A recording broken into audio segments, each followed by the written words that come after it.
Amaritwa njitagwo Mwangi wa Udaga na ndi muikari wa guku guciarwo na ngarererwo guku kyoguo maundu maya mothe nitumoe kuma kihumo umane ati mugunda uyu ni wa mundu kiumbe ti wa muingi na maratathi meho makonania wega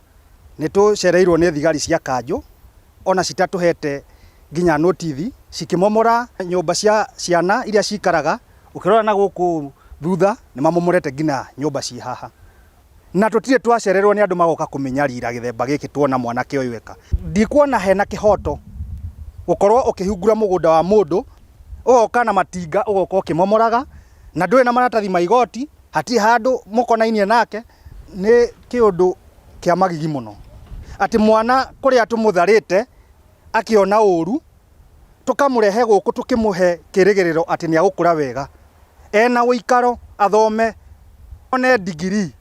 athome akure eta ciana iria ingi ati niwe umuthi governor arokeire anyarire amaitwo njitagwo Max Maina na ndi muikari wa guku mokire guku mamomora nginya riko ria ciana mamomora nginya kioro na nitukuigua ati nginya governor ni akumenyaga uhoro ucio na twamaka muno tondu kundu guku ni guikarite miaka mingi muno atuci twakorwo na kiundu ta giki agirirwo conoke muno mena andu ake na thigari icio cia Kanju magirwo maconoke muno niturahoya governor uke ground ndugagikorwo kan kuhurwo rahurwo kana uke ugitwire atiriri ndurakienda ciana ici guku Jung Children Home is an orphanage and a school ambao ilipeanwa na serikali as private property. Haito ziko hata mjengo mnaona hapa tulijenga imekuwa approved by the county na authorities zote. Sasa tunashangaa ya kwamba bila notice yoyote, bila court order, watu wa Nairobi City County accompanied by goons wameingia ndani wakashika watu wetu wakaweka ndani ya lori alafu wakakuja na tinga which was